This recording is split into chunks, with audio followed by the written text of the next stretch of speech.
Man, it is so easy to feel like all is lost, like the world has gone completely and totally insane, and you're the only one that still has any kind of common sense left at all. I promise you, you're not. And I also promise you, all is not lost. You know, it sounds cliche, but ultimately, man, we have to believe that good will win, that truth will win, that common sense and reason is going to win. But that only happens if we keep the faith and we stay in the fight, right?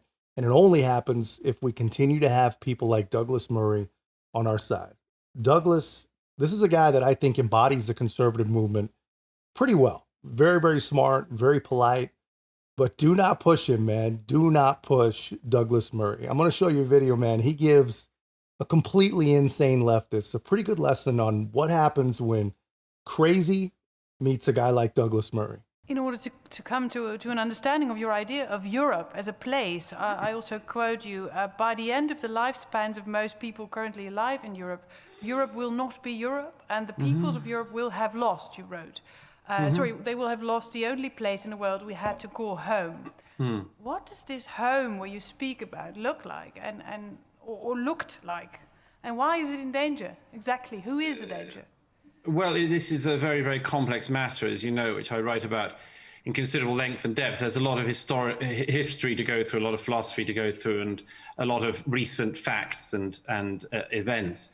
I suggest it's quite obvious that, for instance, in the last census, I'm talking here about the UK because it's the country I know best. I know your country fairly well, but let me give you another statistic from the UK. In the UK, in the last census, which the government does every 10 years, it turned out that people who identified as white British, that is, people who we would have described as British a couple of generations ago, and this isn't to say that people can't become British, of course, but the census a couple of years ago said that people who identified as white British were a minority in 23 out of the 33 boroughs in London. Now, if you were born in the 1960s, say, which isn't that long ago, this means a total transformation of the capital city of the country you're in. Now, I suggest that some people deprecate that, some people love it, most people have a very mixed view towards it, but to pretend that it isn't a very significant change to occur in a lifetime is nonsensical. I suggest that if we solve this sort of problem, it'll be done not by pretending that it's invented by, crazy theorists or something, but by recognizing that there are a set of competing problems that we face, a set of competing virtues is what I describe it as in the Aristotelian sense. A set of competing virtues, which in the case of Europe in the 21st century, are a competition between justice and mercy. That is, we wish to have justice for people coming, we wish to have mercy to people fleeing other places, but we also need to have a sense of justice for people in Europe who pay their taxes, who have been decent citizens and need to be asked if there are going to be massive societal changes that will take place. Because we're not Petri dishes. We are. Yeah, I mean, that's the kind of logic and reason that, the average liberal, they just can't handle. They don't see that it's possible to have mercy and justice for the legal citizen and for the immigrant at the same time. But I mean, the crazy thing about the average liberal, they're inclined to provide whatever mercy and whatever justice that they can, but not to the people that are already here, not to their neighbors, not to their countrymen, but to people that don't belong, and almost exclusively to people that don't belong. And the best I can tell, man, it's all about the virtue signal. That is it. It is all a giant virtue signal. They want to pretend like, they're the good and compassionate humans. They want to feel like they're the good guys. But they do it by doing the least compassionate things possible. But anyway, this woman, Flavia, she's not ready to admit these things about herself. And she's definitely not ready to pick a fight with someone like Douglas Murray. And she's about to wish that she didn't. But just keep an open mind and listen to how these people actually think. I want to drink Vinho Verde in Lisbon. I want to go there by night train, wearing a leopard-patterned pyjama in a compartment full of strangers. I want to have oranges for breakfast and know exactly where they come from. And there's only one place in the world where you have the freedom and the possibility to do this. And that's Europe. Because Europe stands for freedom, Europe stands for opportunities and possibilities. But it also stands for dignity, decency, and respect. Europe learned the hard way, not once, but twice. Only fools and Douglas Murray would give up these lessons learned. Every populist movement has at its center the goal of destroying these institutions. Even though they are often democratically elected, which shows the liberal nature of the democratic system, once in power, they have only one goal: to deconstruct liberal institutions.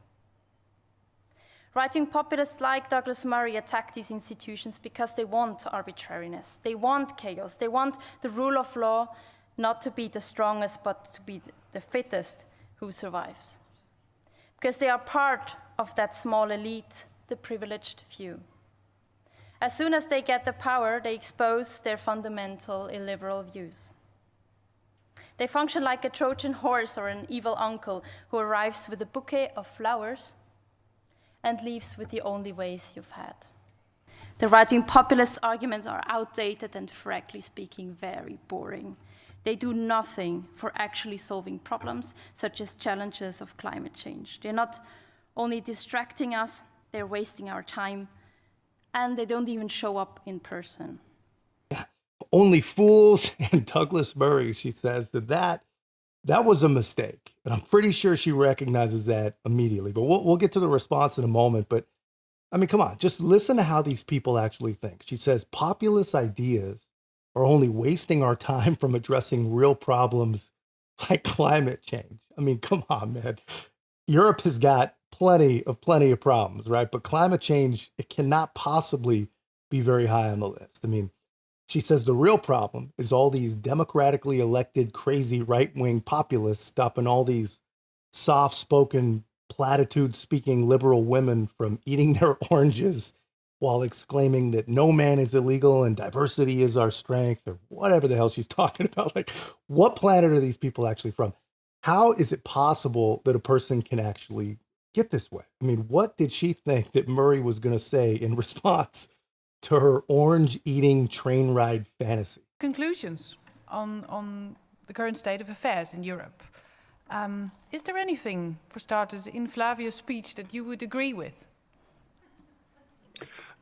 There wasn't very much in it. What I mainly got was an I want list, followed by a set of claims and rather presumptuous insults. It was hard to find any meat there at all on the bone. That might be because it's rather hard to find any work that Flavia has done other than a tiny campaign in a tiny country. By contrast, of course, it's obviously very much the case that she's read and absorbed everything I've written, which is why she's so happy to be so insulting when she meets me almost in person.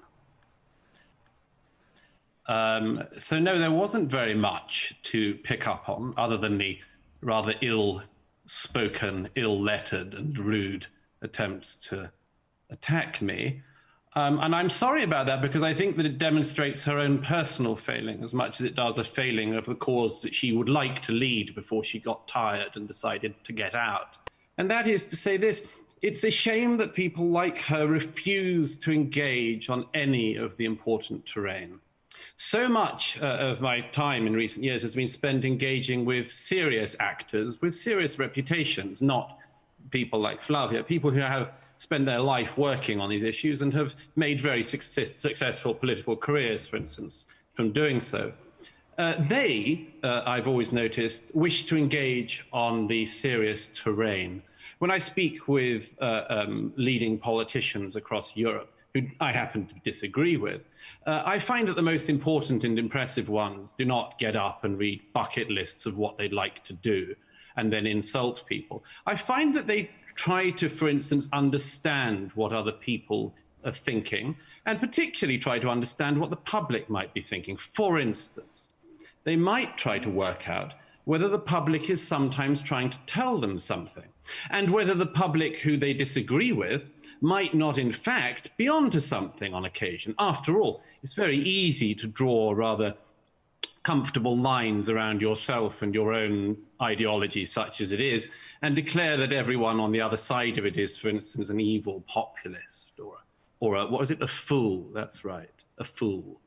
What an amazing way to speak about somebody else to their virtual face. And what an extraordinary way to speak about majority population votes in our continent. I see very little likelihood of anyone like Flavia, for as long as she remains in the public eye, being able to achieve anything much, because she keeps dismissing the public, and the public tend not to like that. Yeah, I mean, he nailed it when he said that it's a shame she won't engage on serious terrain. But I mean, of course she won't, man. I mean, she doesn't have to, and really she probably can't, but she definitely doesn't have to, because the only people that actually value her opinion, they wouldn't even know what the hell she's talking about if she did. And this is why, you know, famous leftists, they are lazy, obviously, but this is why they really stick to the lazy stuff, the platitudes, you know, paper thin narratives and fantasies about eating oranges and right-wing lunatics democratically elected by the very citizens that she pretends to know what's best for. But Douglas is spot on. I mean, every single time, man, these enlightened, self-professed intellectuals, they never stop to, you know, think of the fellow citizens that they disagree with. You know, are these people sending them a message? Or like Douglas said, I mean, maybe they're even onto something, but they don't even question it. They never even consider the possibility, you know, because for all of their enlightened understanding, they do not understand actual people at all. And this is who these leftist activists really are, man. This is how they operate. And she knows deep down every bit of what he said is true. And you know she knows because she's smirking and grinning the entire time.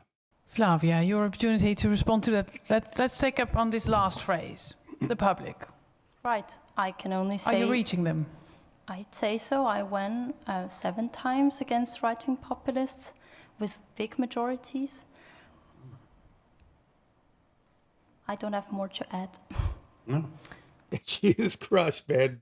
She is absolutely crushed. The moderator asked, you know, the public, you know, are you reaching them? And she says, you know, she's totally deflated. I think so. I mean, I've reached them 7 times against the populists. As she's saying, you know, I have no more to add. The entire time she's thinking, why the F did I call this guy a fool? What was I thinking? Please, somebody make this stop. But it's not going to stop. This is only the beginning. All right, let's see if we can get somewhere with the two of you. Flavia has argued, I would say, as I listened to her, that the best starting point for a European identity would be the liberal institutions. Douglas, what would be your starting point for a European identity?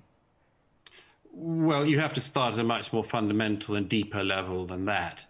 Does it get any more fundamental and deep, I wonder? Yes, of course. I think it gets a lot deeper. Before you get institutions, you have to have the ideas and the philosophy that produce such institutions. Institutions do not just land like food parcels in countries. I agree. Yeah, so they come from somewhere. So clearly there is a deeper level, despite your attempt just now to pretend there isn't. Clearly there is, so we could agree on that. So the deeper level is, where do the institutions come from? Where are the ideas that the institutions come from? Now, I would say that in the case of Europe, there is a very deep set of ideas which are which you can draw out with some understanding across the continent, and are best seen when you look at the continent from anywhere else. I think to some extent Flavia's ignorance of my thought is betrayed by the fact she seems to think I'm, among other things, some weird right-wing populist nationalist. Again, she's clearly engaged with none of my work. But one thing I've repeatedly said is that there is clearly such a thing as a European identity, because you know it so clearly when you're not in Europe. I've spent a lot of my life traveling all around the world, and as I write in one recent book, there's nothing that makes you feel so close to Europe or so clear about what it means than, for instance, if you're standing in China, as I've done many times. There you see that there are specific philosophical and cultural inheritances that have made Europe what it is, including the liberalism which Flavia abuses or throws around like one of her confetti words, and I think doesn't quite understand. But liberalism in the truest sense in Europe is a distinctly European idea. It's an idea that Europe also gifted in this form to America, which there's a lot more to be said about. But yes, European philosophies and currents of ideas come from a very deep and long established set of wells. Liberalism, he says, just a word that Flavia throws around as one of her confetti words. I mean, how well does that actually explain the average pretend intellectual virtue signaling liberal? I mean, that is exactly how they operate. They just basically produce emotional noise. It's all talk, no listen, nothing constructive, nothing useful. To respond to what you've just said, Flavia. What is important to me is how I see these institutions, which is precisely that they are kind of the essence of values which we share here in Europe, which, have been consolidated in these institutions. And that's why I also think they are so strong and they're so relevant, and we should refer to them and see them as this set of values. They still are, but now found in rule of law and the setup of laws. So that's what I think is so important about this whole idea of institutions, because it's precisely nothing that is politicized that much. The only experience I made, also in Switzerland practically, is that the right-wing populists, they really attack these institutions. Can you give examples Could from I your please- practice what to make it a bit more institutions? concrete maybe for Douglas? So for example, there was this one law, the right-wing populists wanted to expel criminal foreigners for even minor offenses of law, like driving 2 times too fast within 10 years, which can happen to anybody living in a country, right?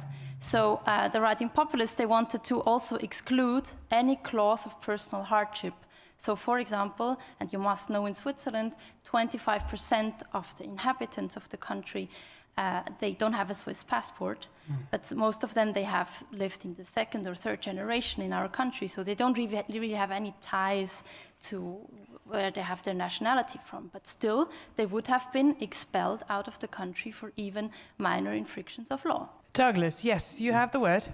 Very quickly, by the way, I was very interested just before coming and joining you, albeit then to be insulted for not joining you by Flavia, I just noticed on the way in that there was a fatal stabbing, as I'm sure you know, Flavia, in Switzerland last Saturday, and the man who just confessed said he did so in the name of, according to Swiss public radio, this isn't according to some weird populist movement, but Swiss public radio just said before we came on that that he is a Turkish-Swiss dual national, and that he'd been released from prison in July before murdering somebody in Switzerland last weekend, and that actually he'd been on their radar since 2017. Why don't you, when you mention things like you just mentioned, concede that there are some serious concerns that people have, such as, for instance, somebody being stabbed to death last Saturday, and that your presentation of all such concerns as merely being yet more of these right-wing populist concerns actually just might be people who are anti-stabbing, for instance, and you remain totally incapable of giving an answer to such people. But the real problem is this: you were asked a very specific question, then you went on a ramble about a specific Swiss thing. That wasn't the question you were asked. You were asked to provide some meat to the question of what you're talking about when you're talking endlessly about institutions. Which institutions are you talking about, you were asked, and you didn't answer. You started talking about a Swiss campaign. I come back to it. What are the institutions? All I say is what should be at the center of a political order and the interest is, to me, the individual freedom. Before you called yourself a liberal, as I understood you right. And I don't call myself anything. I'm not going to have you call me whatever you want, so awesome. You can go ahead. Flavia called you a populist. Would you agree? No, I mean, it just shows how very unaware she is of almost anything, as far as I can tell. Perhaps this is why there's no body of work that Flavia has produced, clearly, because she doesn't do her research. I don't think I've ever been reasonably described as a populist. Sorry. And I would add one other thing, which is that I don't use the term myself, because I think it's a term used by people who are flabby in their thinking, like Flavia. I would actually bet that Douglas is actually really upset that he cannot be there in person. I mean, this girl, she doesn't even belong in a debate with someone who can actually use their brain. I mean, she's absolutely shook. I mean, she just keeps rambling about institutions and political order and the populist right wing. It's freaking crazy, man. I don't know how it really makes me feel. On one hand, it is nice to know that American liberals are not just some freaky half-witted anomalies. Apparently liberals all over the world are just as stupid. But then on the other hand, man, as soon as you think that, you realize the entire freaking world has been infected by cultural Marxist psychopaths to think that they're the smart ones, man. I mean, it's freaking terrifying, right? It is so freaking terrifying. But we need more people like Douglas. That's all I know. And it's point like this that really are the reasons why. Sure. I mean, one of the most important educational tools, I'm sure you know, to try to encourage young people to engage in democratic debate is for them to see that their opponents or their debaters are not evil people who deliberately wish to pursue wicked ideas, but are fellow citizens whose concerns need to be listened to and perhaps even acted upon. What I'm interested in is whether you see the conundrum that faces you when you describe people as right-wing populists. And again, I would quite like a definition of what you mean by populist, because it's a word that I don't use myself because I think it's too inexact to use. But what do you mean when you refer to these right-wing populists? And whether you can, as it were, be in a country with them where they would win, because your definition of right-wing populists would appear to, for instance, take in the majority of my country. You said you had no problem with conservatives, which one might dispute, but what would you do once you had described your opponents as right-wing populists, tried to make a binary in which you stand on the good side and the evil right-wing populists stand on the bad side? What would you do on those occasions when they are onto something? When, for instance, a sovereignty question is serious or a migration question is serious? How can you interact with them, having demonized them to the extent that you wish to do? Flavia, do you feel that you're demonizing populists? Not at all. I just said, and maybe you didn't hear it, Douglas, but I said in a democracy, the majority wins, and I'm very well aware that this is the rules. So by actually throwing myself into these battles, which I did on the very grounds of a democratic interaction, and I, worked with my own hands, I actually, accept that game, and I try to find the better arguments, the more convincing language, and I did. So to your question, how I define right-wing populists, I, of course, would say that right-wing populists to me is people who claim for themselves that only they represent the true will of the people. And I can tell you, in Switzerland, we had elections where the right-wing populists, the Swiss People's Party, had ads where it was written on real Swiss vote for the SVP, where I would say, well, I'm Swiss too, and I would never vote for your party. Just one last point, about Brexit and Brexiteers. I would say, Douglas, and maybe I'm very provocative about it, but I want to challenge that everyone who voted for Brexit for the very same reasons that you did. I don't think you can speak for all the Brits that you would call the majority. I don't claim to. I simply refer to the opinion polls that prove what I just said, which is that sovereignty was the fundamental issue that united the British people on the 2016 Brexit vote, and that it shouldn't be dismissed, that it should be understood. There is always a remarkable thing in political science, that people are the thing that they accuse other people of. I've heard tonight nothing but an endless set of claims about what Europeans should be, and they all seem to have to be like Flavia, otherwise they are right-wing populists. This claim that this is exactly what the right-wing populists do is precisely what you have spent the evening doing yourself, which is to say anyone who doesn't agree with me is not in touch with the deep people of Europe. Good. I don't think that's a reasonable way to go forward. Just clarify that I came here invited. And then we go to the audience. I was invited here for a debate, and as much as I know about debates is that each of the debaters prepares a speech. I did it. You didn't. I was expecting your view to be presented this way, so I prepared myself this way. So I'm still hoping I can hear more. The last thing that she wants is to hear more. I mean, he had her totally cold, stone cold, when he reminded her that, like every good liberal, she really is exactly what she accuses other people of. She talks about what Europe is and what Europeans should be, what their institutions mean, and on and on and on. And honestly, Douglas is right. I mean, she throws around the word populist like confetti, But just look at her actions. I mean, she's basically performing as some sort of liberal, authoritarian, populist hybrid. But yeah, the last thing she wants to hear is more of that. But luckily, she will.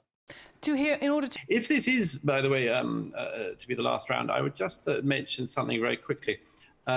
Flavia said that I hadn't prepared a speech. I do indeed have a speech here. I haven't been called upon to use it tonight, but my notes sit in front of me.